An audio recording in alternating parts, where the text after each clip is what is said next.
I'm so excited I'm here. A new episode of Offscript with a special guest, a friend for years. You see me grow up, and Courtney B. Vance. How are you doing today? I am well. I'm glad to be in this beautiful city of clouds today.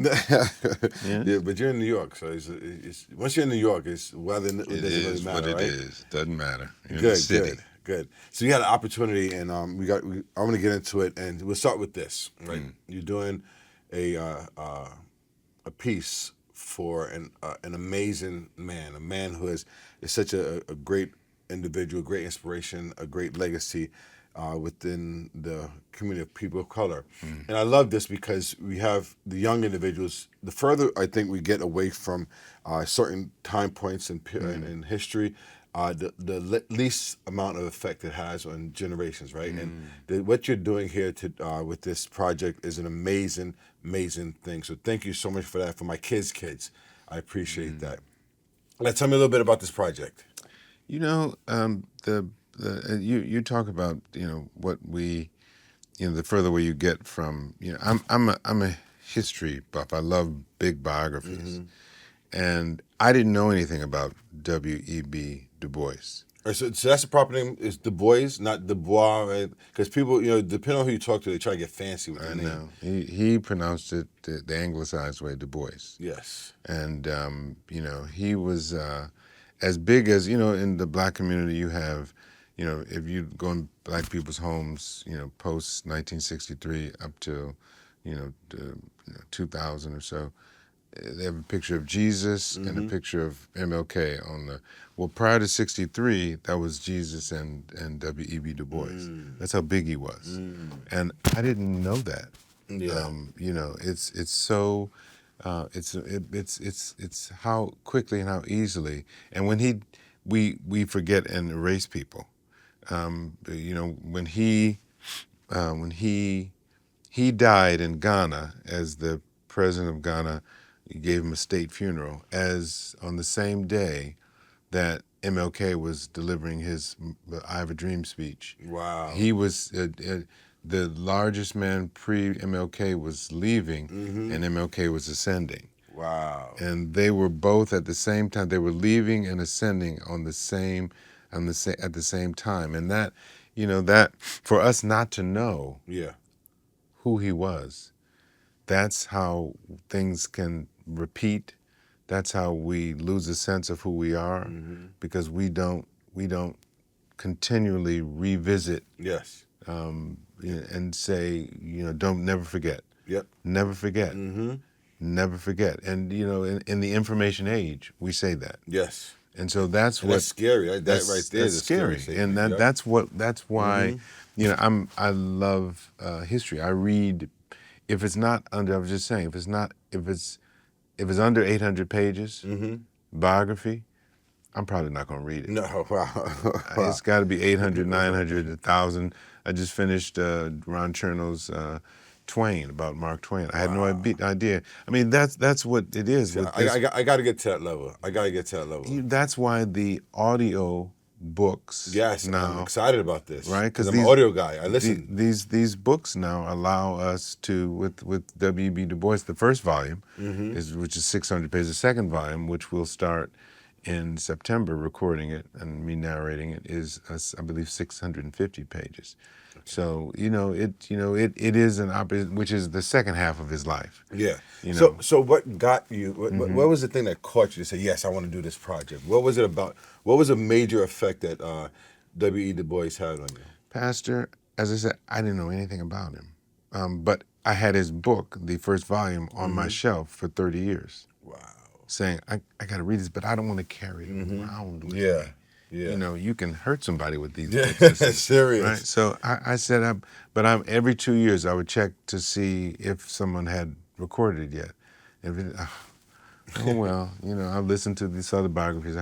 So I came, I happened to, to come in contact with the writer, Professor David Levering Lewis, and at a commencement, and I missed him. I didn't see him, so I tracked him down, and I was able to ask him, why isn't there an audiobook version of?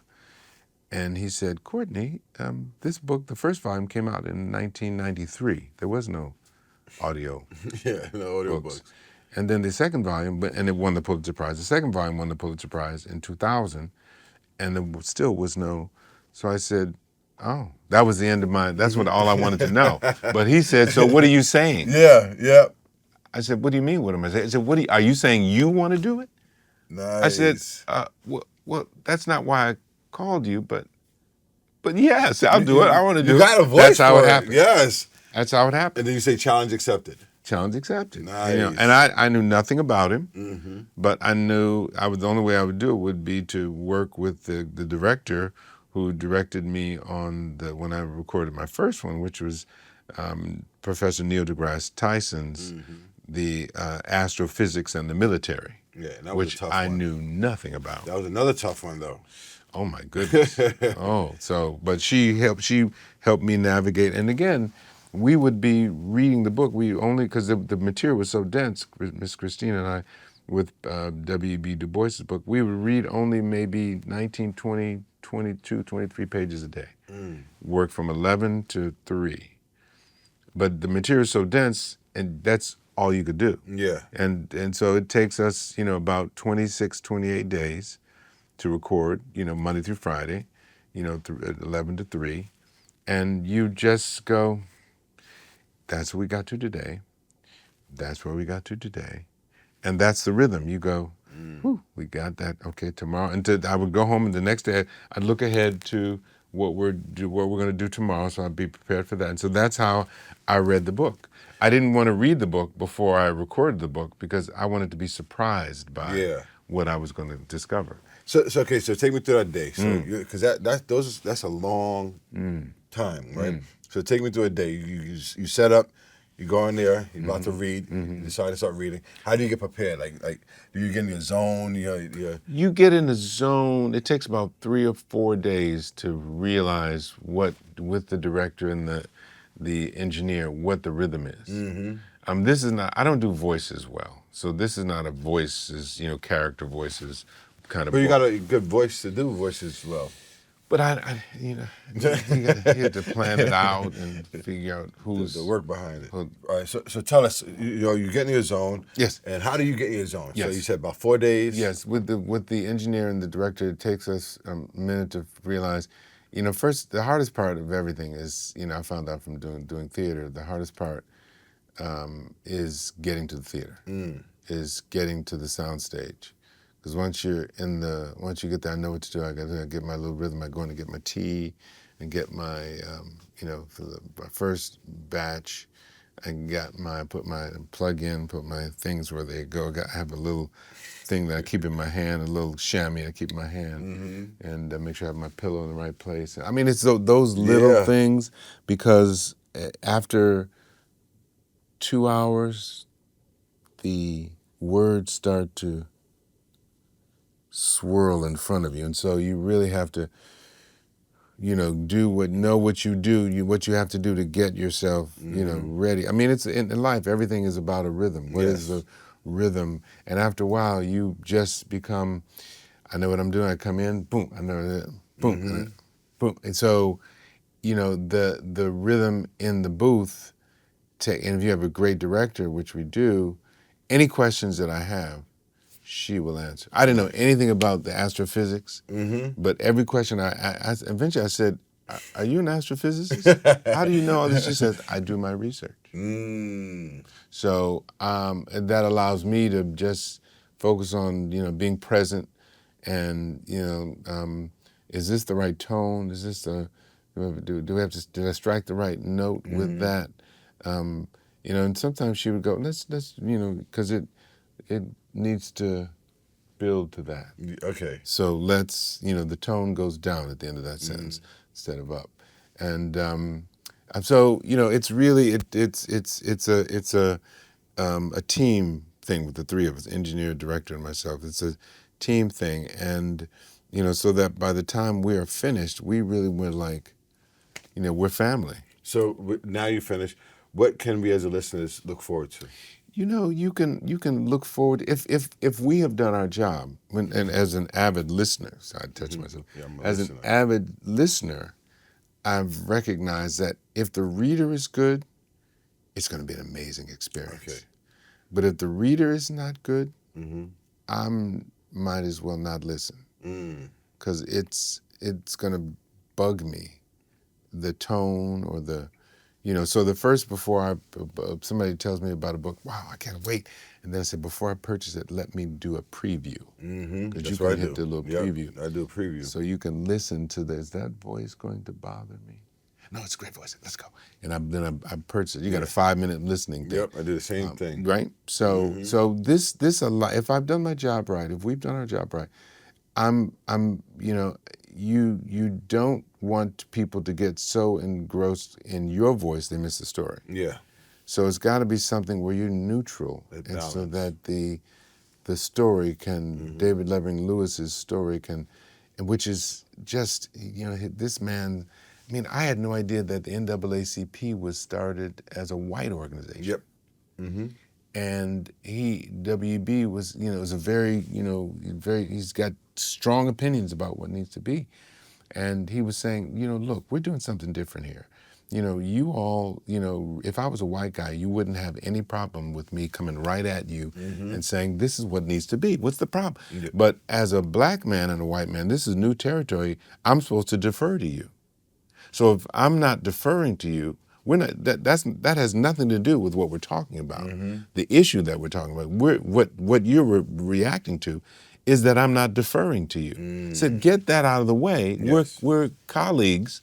Like I was a white colleague, and let's talk about what's the issue. Can we talk about the issue that we're dealing with instead of that I'm not, okay, sir. Yep. Can we? And so it was very difficult for them to actually put the society aside and talk about what's important about for this particular issue, and then the next issue, and then the next issue over here, and the next issue over here, so we can do something different and create an organization. And that's something that's key, because that right there is still what's going on, right? In certain areas, in certain environments and stuff like that. And that's why I think this story needs to be told for generations. Like I don't want my grandkids and coming to the house and saying, hey, have you heard of W.E.B. Du Bois? And they're like, and they won't know it, and that hurts my heart, because of all the work that he's done.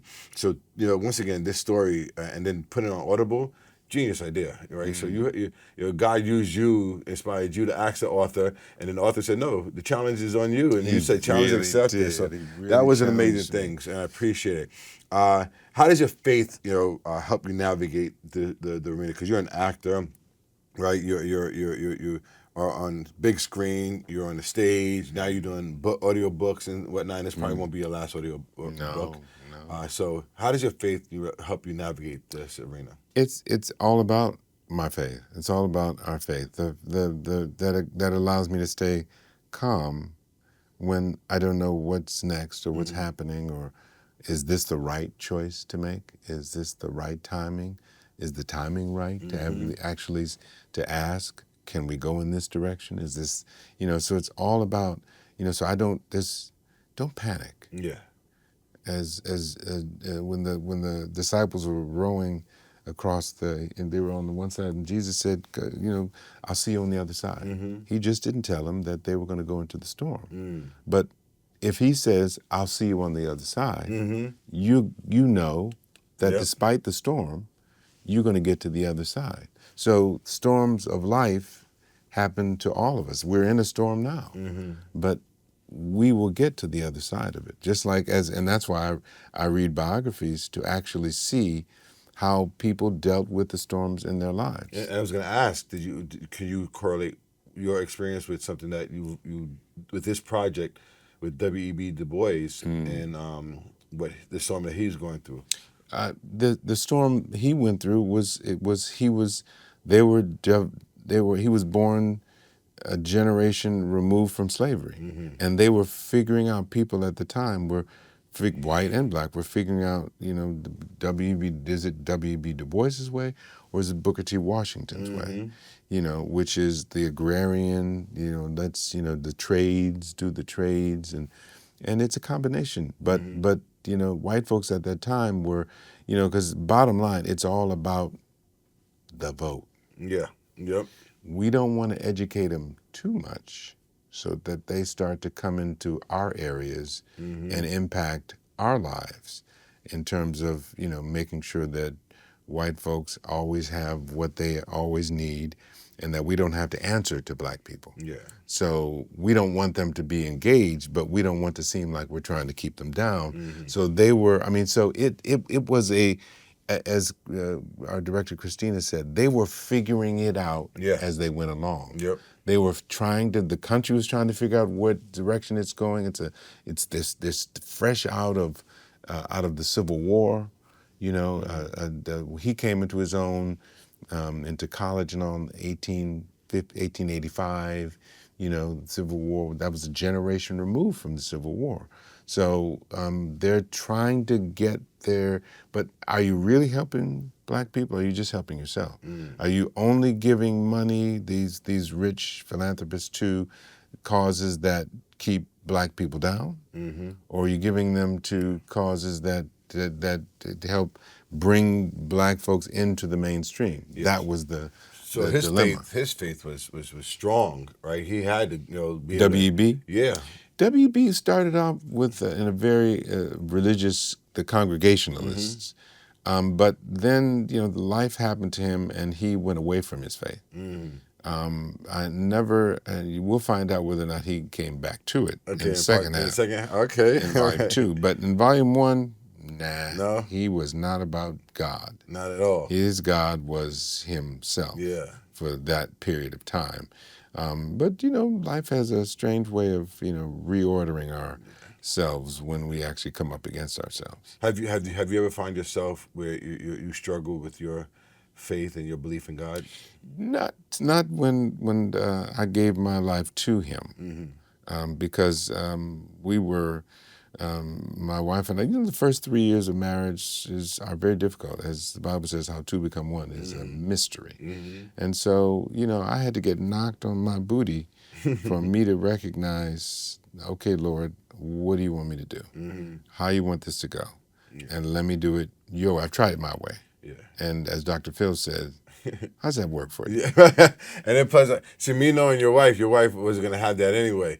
Nah, she ain't gonna budge unless she knows you of the faith, and if you are, then okay. Yeah. Okay, let's do this together now. Okay, come on now, let's go, Court. I know who you are. Yeah. But it took her a minute to actually, and it took me a minute to actually realize, no, I'm gonna mess this up if I don't do it the right way. Yeah. She needs a certain kind of husband, and I've got to be that.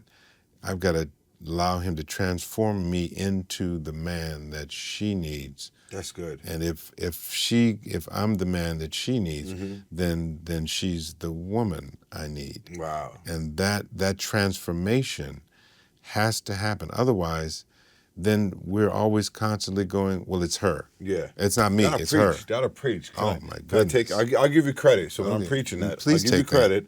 Right, the first 2 times, right? And they said, and theology school, it says we got the right to copy. Right, so stealing is present. All right, so as we wrap up, once again, I just want to say thank you and for making the time to be part of this. Thank you for being a friend to me, not just to me, my dad, my family. So as we close, big picture, right? You got first. Part of the book, right?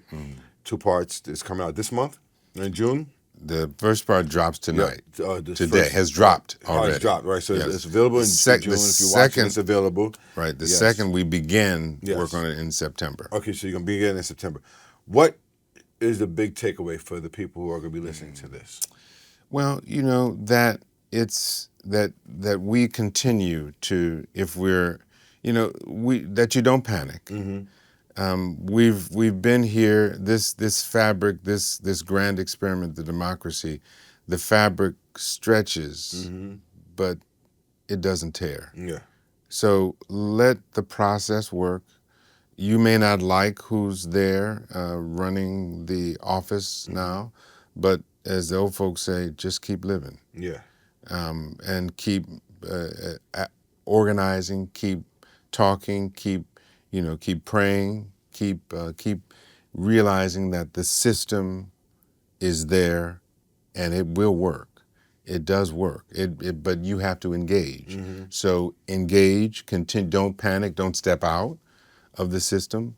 Continue to work, continue to talk to people, continue to, talk to your community, get involved, get on the school boards, Mm-hmm. get on the, the local, the things happen locally. Mm-hmm. Most people live in small towns, Yep. not in big towns. They live in small towns. So get involved in your community, get involved in your school. Teach your children to, when you go vote, bring your children along. Mm-hmm. So that that generation doesn't stop, it doesn't die, it cannot stop.